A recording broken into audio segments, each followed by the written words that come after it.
Hello student, हमारा chapter चल रहा है मॉर्फोलॉजी ऑफ फ्लावरिंग प्लांट। तो जो फ्लावरिंग प्लांट्स होते हैं यानी कि जो एंजियोस्पर्म होते हैं, उन्हें उनके कैरेक्टरिस्टिक के बेस पर डिफरेंट फैमिलीज के अंदर डिवाइड किया जाता है। और इन फैमिलीज के बारे में हम अपने आगे आने वाले वीडियोस में पढ़ेंगे। और ये जो फैमिली है, इनमें जो सबसे मोस्ट इम्पॉर्टेंट चीज होती है वो है इनका floral diagram, floral formula and economic importance. Floral diagram and floral formula एक सिस्टमेटिक वे में लिखा जाता है जिससे कि उसे इजीली समझ लिया जाए, यानी उसे पढ़कर हम पता लगा सकें फ्लावर की कैरेक्टरिस्टिक। तो इसके लिए कुछ सिंबल यूज किए जाते हैं जिससे कि हम फ्लावर फार्मूला को एक सिस्टमेटिक एंड शॉर्ट फॉर्म के अंदर लिख सकें। तो यहाँ फ्लावर के कुछ पार्ट्स और यहाँ उनके सिंबल्स दिए गए हैं जो कि हम फ्लोरल फॉर्मूलाज के अंदर यूज करते हैं। तो अभी मैं आपको ये सिंबल्स समझा देती हूँ। देखिए, फर्स्ट फ्लोरल पार्ट हमने लिया है ब्रैक्टिएट, यानी बाहर से अंदर की तरफ के पार्ट लेते हैं। सबसे पहला हमने लिया है ब्रैक्ट्स। जो ब्रैक्ट्स होते हैं वो हमारे कैलेक्स के भी बाहर होते हैं। अगर फ्लावर के अंदर ब्रैक्ट्स प्रेजेंट हैं तो हम इसको लिखेंगे BR, उसके फ्लोरल फॉर्मूला के अंदर आएगा BR। और अगर उसके अंदर ब्रैक्ट्स प्रेजेंट नहीं है, वो E ब्रैक्टिएट है, तब हम लिखेंगे EBR। अगर फ्लावर के अंदर ब्रैक्ट्स नहीं प्रेजेंट है तो हम कुछ भी ना लिखें, तभी भी हमें पता चल जाएगा कि फ्लावर के अंदर ब्रैक्ट्स प्रेजेंट नहीं है। लेकिन अगर उसके अंदर ब्रैक्ट्स प्रेजेंट है तो हम उसे शो करेंगे BR से। सेकेंड, हमारा फ्लावर एक्टिनोमॉर्फिक है या जाइगोमॉर्फिक। एक्टिनोमॉर्फिक यानी कि रेडियल सिमेट्री, त्रिज्या सममित फ्लावर। अगर फ्लावर त्रिज्या सममित है तो उसे शो करते हैं इस तरीके से, ये उसका सिंबल होता है। और अगर फ्लावर जाइगोमॉर्फिक है यानी कि बाइलेटरली सिमेट्रिकल है, तब उसे शो करते हैं इस तरीके के सिंबल से। परसेंटेज का सिंबल है। सेकेंड, अगर फ्लावर बाइसेक्सुअल है, बाइसेक्सुअल यानी कि मेल और फीमेल फ्लावर अलग अलग नहीं है, एक ही फ्लावर के अंदर मेल पार्ट भी है और फीमेल पार्ट भी है, तब उसे शो करते हैं इस सिंबल से। ये फीमेल का सिंबल और ये मेल का सिंबल दोनों मिक्स करके ये हमारा बाइसेक्सुअल फ्लावर का सिंबल है। अब अगर फ्लावर हमारा यूनिसेक्सुअल है, यानी कि या तो मेल फ्लावर है, मेल फ्लावर यानी कि स्टेमिनेट फ्लावर, या फीमेल फ्लावर है, फीमेल फ्लावर यानी कि पिस्टिलेट फ्लावर। तो स्टेमिनेट फ्लावर है तो सिंबल होगा मेल वाला, और यूनिसेक्सुअल यानी पिस्टिलेट फ्लावर है यूनिसेक्सुअल, तो सिंबल होगा इस तरह। मेल फ्लावर के लिए सिंबल एरो वाला, और फीमेल फ्लावर के में सिस्टम और जो सिंबल है वो होगा प्लस वाला। अब आ जाते हैं हम कैलेक्स पर। कैलेक्स को रिप्रेजेंट करते हैं हम K से, कैपिटल K से। अब कैलेक्स के अंदर दो कंडीशन हो सकती हैं, या तो कैलेक्स फ्री होंगे या कैलेक्स हमारे फ्यूज होंगे। या तो फ्री होंगे या फ्यूज होंगे, तो हम K लिखेंगे। जितने भी कैलेक्स हैं, फॉर एग्जांपल 4 कैलेक्स हैं, तो यह नंबर लिख दिया जाएगा 4। अगर कैलेक्स फ्री हैं तो नंबर सिंपली लिख देंगे, लेकिन अगर कैलेक्स फ्यूज है तो नंबर लिखेंगे हम ब्रैकेट के अंदर। फॉर एग्जाम्पल हमारे कैलेक्स माना 4 है और ये फ्री है, तो हम लिखेंगे K4। और अगर ये फ्यूज है तो हम लिखेंगे K4। तो अगर कैलेक्स हमारे फ्री है, यानी जो कंडीशन है कैसी है, पॉलीसेपलस, तब उसे सिंपली K के नीचे हम 4 लगा देंगे। और अगर वो फ्यूज है और कंडीशन है कैसी, गैमोसेपलस, तब हम जो सेपल्स का नंबर है उसे लिखेंगे ब्रैकेट के अंदर। सेकेंड है हमारा कोरोला। कोरोला के अंदर भी सेम ही कंडीशन है कि वो फ्यूज्ड भी हो सकते हैं और वो फ्री भी हो सकते हैं।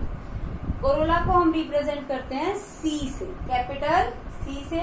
उसके नीचे जितने भी कोरोला प्रेजेंट है फ्लावर के अंदर वो नंबर लिखेंगे। अगर वो फ्री है तो नंबर को सिंपल लिखेंगे, और अगर वो फ्यूज्ड है तो नंबर लिखा जाएगा ब्रैकेट के अंदर। अगर कंडीशन हमारी पॉलीपेटलस है, यानी कि जो कोरोला है, जो पेटल्स है वो फ्री हैं, तो जो नंबर लिखा जाएगा वो विदाउट ब्रैकेट लिखा जाएगा, और अगर जो पेटल्स हमारे फ्यूज्ड हैं तब नंबर लिखा जाएगा ब्रैकेट के अंदर। अब नेक्स्ट पार्ट आता है फ्लावर का एंड्रोशियम। एंड्रोशियम को हम रिप्रेजेंट करते हैं कैपिटल ए से। यहाँ भी दो कंडीशन है, free and fuse. Free condition के अंदर जो नंबर है वो विदाउट ब्रैकेट लिखा जाता है, और फ्यूज कंडीशन के अंदर जो नंबर है वो विद ब्रैकेट लिखा जाता है। नेक्स्ट पार्ट आता है हमारा गायनोशियम। गायनोशियम को हम रिप्रेजेंट करते हैं जी से, लेकिन गायनोशियम के अंदर हमारी 3 कैटेगरीज होती हैं, hypogynous, epigynous and perigynous. Hypogynous यानी कि जब ओवरी हमारी सुपीरियर होती है, यानी कि जो ओवरी सबसे ऊपर है और जो बाकी सारे पार्ट हैं वो ओवरी के नीचे है। तो ऐसी कंडीशन में हम उसे शो करते हैं जी, और उसके नीचे हम लगाते हैं एक लाइन, यानी कि गायनोशियम हमारा ऊपर है और बाकी सारे पार्ट हमारे नीचे हैं। और यहाँ भी अगर यहाँ नंबर लिखेंगे हम, और अगर जो नंबर है यानी कि जो ओवरी है हमारी वो फ्यूज्ड है, सिन कार्पस कंडीशन है, तो उसे ब्रैकेट में लिखेंगे, और अगर वो अलग अलग है, फ्यूज नहीं है, तब हम इसे विदाउट ब्रैकेट लिखेंगे।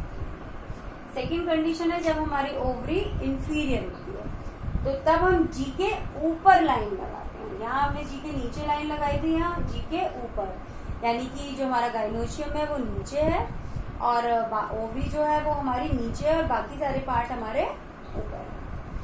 तो यहाँ भी सेम कंडीशन, अगर फ्यूज है तो ब्रैकेट के अंदर, और अगर सेपरेट है तो वो विदाउट ब्रैकेट।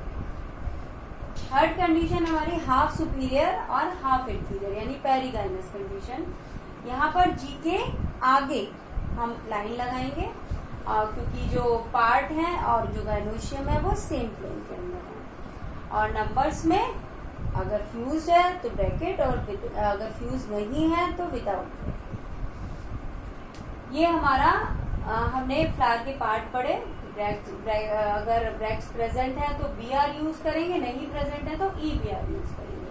अगर जो हमारा फ्लावर है वो त्रिज्या सममित है तो हम ये इस तरीके का साइन यूज करेंगे, और अगर वो द्विपार्श्व सममित है तो हम ये परसेंटेज वाला साइन यूज करेंगे। बाइसेक्सुअल फ्लावर का साइन ये है, और स्टेमिनेट फ्लावर का साइन एरो वाला है।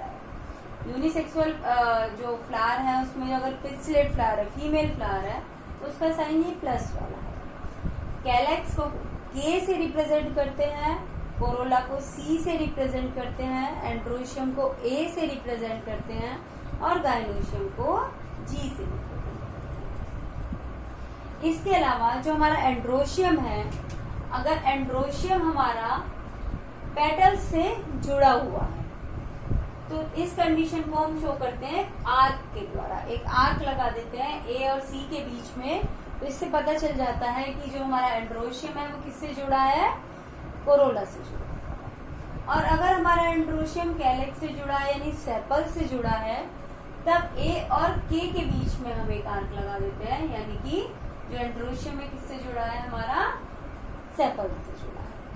तो इस तरीके से हमारे कुछ सिंबल्स हैं जो हम यूज करते हैं फ्लोरल फॉर्मूलाज के अंदर, और हम अपने आने वाले वीडियो के अंदर फैमिली स्टार्ट करेंगे, और हम देखेंगे कि किस तरीके से हम इन सिंबल्स को यूज करके फ्लोरल फॉर्मूला लिखते हैं और किस तरीके से हम फ्लोरल डायग्राम बनाते हैं। तो आपको ये सिंबल समझ आ गए होंगे, और आप वीडियो को लाइक जरूर कीजिए देखने के बाद, और चैनल को सब्सक्राइब कीजिए।